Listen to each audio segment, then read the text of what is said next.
Welcome back to our channel. So summer holidays ఉన్నాయని పిల్లలని ప్రత్యేకంగా ఆడపిల్లల్ని ఎవరైనా బంధువుల ఇంటికి పంపియడం, లేదంటే పిల్లల్ని ఇంట్లో వదిలిపెట్టేసి తల్లిదండ్రులు పనిలోకి వెళ్తున్నారు కదా! వాళ్ళ కోసం ఈ వీడియో నేను చేస్తున్నాను. సో విపరీతంగా తెలంగాణలో ఫోక్సో కేసులు పెరుగుతున్నాయి. సో బండి భగీరథ్ కేసు గురించి నేను మాట్లాడట్లేదు. నిన్న ఒక్కరోజే తెలంగాణలో 3 ఫోక్సో కేసులు నమోదైనాయి. ఒకటి బోయినపల్లి, ఒకటి జగిత్యాల, తర్వాత ఇంకొకటి వికారాబాద్. సో ఆడపిల్లలు ఎంతవరకు సేఫ్ ఉన్నారో తెలంగాణలో అంటే నమోదైన 3 ఫోక్సో కేసులనేది మనకి ఒక నిదర్శనంగా ఉంది. అయితే బండి భగీరథ్ కేసు మనం కాసేపు పక్కన పెడితే, ఈ ముగ్గురు ఆడపిల్లల పరిస్థితి ఎట్లా ఉంది? ఆ ఫోక్సో కేసు ఎందుకు నమోదైంది? ఎవరు ఈ వీళ్ళపైన అఘాయిత్యానికి పాల్పడ్డరు? అంటే ఇందులో 2 కేసుల్లో సొంత బంధువులే ఆ చిన్నారి పిల్లలపైన అఘాయిత్యానికి పాల్పడ్డారు. సో అందులో ఒక సమ్మర్ కేసు మనం తీసుకుందాం. జగిత్గిరి గుట్టకు సంబంధించిన ఒక 12 ఏళ్ల బాలిక. సో ఆ అమ్మాయిని సమ్మర్ హాలిడేస్ ఉన్నాయి కదా అని చెప్పేసి తిరుపతిలో ఉండే పిన్ని వాళ్ళ ఇంటికి పంపించింది వాళ్ళ అమ్మ. సో అక్కడ సొంత బాబాయే ఆ అమ్మాయి పైన లైంగికంగా దాడి చేసింది. లైంగికంగా దాడి చేయడంతో పాటు పలుమార్లు ఆ ఫోటోలు, వీడియోలు తీసి నువ్వు గనక మీ ఇంట్లో మీ అమ్మకి చెప్పినా, ఇక్కడ మీ పిన్నికి చెప్పినా, ఇంకెవరికైనా చెప్పినా కూడా అవి సోషల్ మీడియాలో పెడతా అని చెప్పి భయపెట్టించాడు.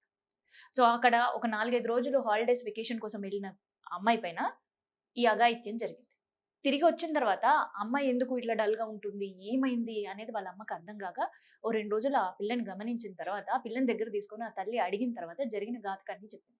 సో వెంటనే ఆ అమ్మాయి జగద్గిరి గుట్టకు సంబంధించిన పీడీఎస్‌లో ఈ కంప్లెయింట్ నమోదు చేసింది.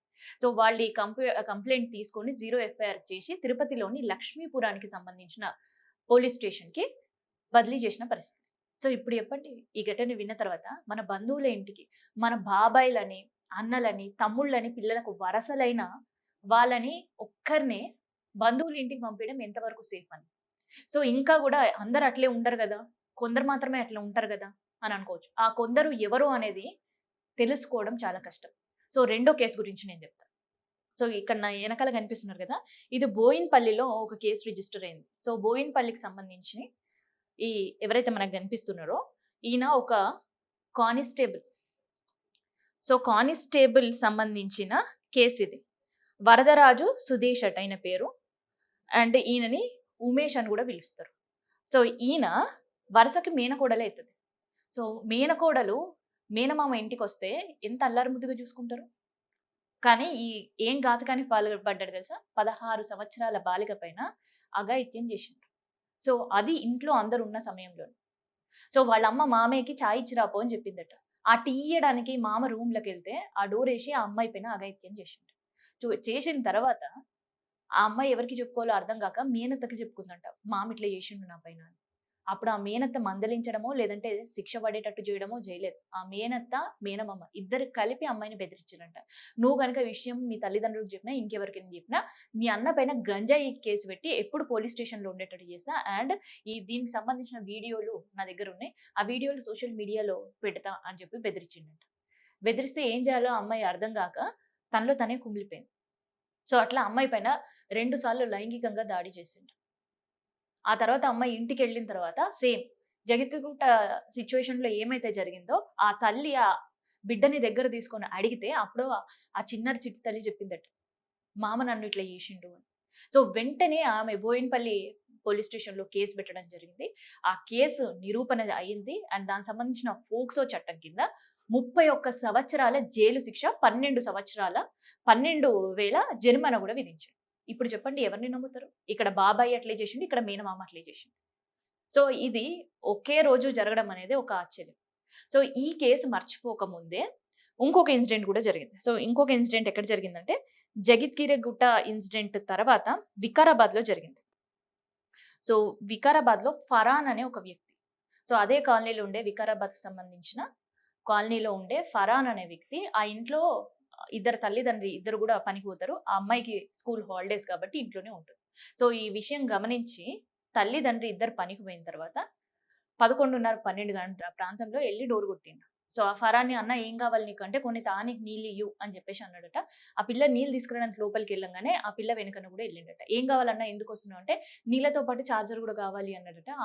ఆ నీళ్ళు, చార్జర్ ఒక నెపం చెప్పి ఇంట్లోకి దూరి ఆ అమ్మాయి పైన అఘాయిత్యం చేశాడు. సో ఏం చేయాలో అర్థం కాక ఆ అమ్మాయి ఏడుస్తూ కూర్చున్న తర్వాత సాయంత్రం ఇంటికొచ్చిన తల్లిదండ్రులకి షాకింగ్ విషయం తెలిసింది. సో విషయం తెలిసిన వెంటనే వాళ్ళు వికారాబాద్‌కి సంబంధించిన పోలీస్ స్టేషన్‌లో కంప్లెయింట్ పెట్టిండ్రు నిన్న. సో జగిత్గిరిగుట్ట ఇన్సిడెంట్ అండ్ దాంతో పాటు వికారాబాద్‌కి సంబంధించిన ఇన్సిడెంట్, బోయిన్పల్లి ఇన్సిడెంట్. నేను ఒకే రోజులో ఇవన్నీ ఇన్సిడెంట్ వెలుగులోకొచ్చాయి. సో బండి భగీరథ విషయంలో ఎప్పుడైనా ఒక విషయంలో ఎవరికైనా ఒక కఠినంగా శిక్ష పడింది అంటే అట్లాంటి అఘాయిత్యం చేయడానికి భయపడతారు. ఒక చిన్న ఎగ్జాంపుల్ తీసుకుందాం. గతంలో ట్రాఫిక్ విపరీతంగా ఉండేది హైదరాబాద్‌లో. దానికి సంబంధించిన చలానాలు అనేది తీసుకురాకముందు, ఓవర్ స్పీడ్ తీసుకురాకముందు, సిగ్నల్ జంప్ తీసుకురాకముందు అండ్ దాంతో పాటు రాంగ్ సైడ్ పార్కింగ్, ఇక ఇవన్నీ వదిలిపెడితే ఏకంగా ఒక డ్రంక్ అండ్ డ్రైవ్ అని తీసుకున్నాం. సో డ్రంక్ చేసి డ్రైవ్ చేయొద్దని ప్రతి ఒక్కరు బండి నడిపే వాళ్ళకి తెలుసు. అయినా కూడా యథేచ్ఛగా నడుపుతారు. ఎప్పుడైతే ప్రభుత్వం డ్రంక్ అండ్ డ్రైవ్ విషయంలో కొరడా జులిపించిందో, కేసులు పెట్టడం స్టార్ట్ చేసిందో, వాళ్ళని జైలుకి పంపేయడం స్టార్ట్ చేసిందో, జైలుతో పాటు వాళ్ళు నడి రోడ్‌లో నిలబడి వాళ్ళకి శిక్షలు విధించి ట్రాఫిక్ కంట్రోల్ బాధ్యతలు అప్పచెప్పిందో, అప్పటి నుంచి డ్రంక్ అండ్ డ్రైవ్ కేసులు తగ్గినాయి.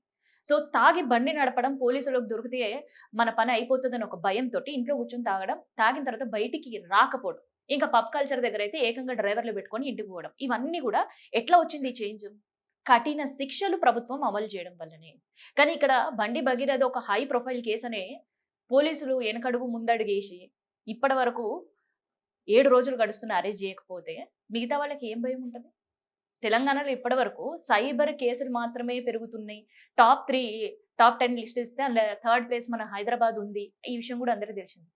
సో ఇప్పుడు ఫోక్సోలో కూడా అలాంటి పరిస్థితి హైదరాబాద్‌కి రావద్దు అనంటే శిక్షలు కఠినంగా చేయాలి.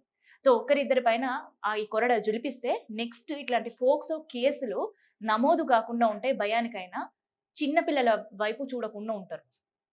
సో ఇట్లా ఫోక్సో కేసులల్ ఒకటెనకాల ఒకటి ఒకే రోజు 3 కేసులు చూసిన తర్వాత తెలంగాణలో అసలు బాలికలకు, చిన్న పిల్లలకు రక్షణ ఉందా అనే ప్రశ్నలు వినిపిస్తున్నాయి. మళ్ళీ దీనిపైన కూడా ఇంకోసారి ప్రభుత్వానికి ప్రతిపక్షం తీసుకొచ్చే వరకు, లేదంటే దీనిపైన కూడా ఇంకోసారి నిరసనలు వ్యక్తమయ్యే వరకు సీఎం సార్ ఆదేశాలు జారీ చేయరేమో అనే విమర్శలు కూడా వినిపిస్తున్నాయి.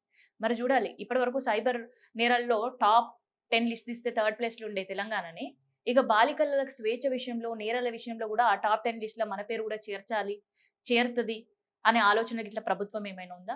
లేదు, ఒక సేఫ్టీ, సెక్యూరిటీ ఉండాలని టీమ్స్ ఎట్లయితే ఏర్పాట్లు చేసిండ్రో అట్లనే చిన్న పిల్లలకు సంబంధించి ఇట్లాంటి ఫోక్సోకి సంబంధించిన స్పెషల్ కోర్టులు, స్పెషల్ టీమ్‌లు ప్రభుత్వం ఏమైనా ఏర్పాటు చేస్తదా అనేది.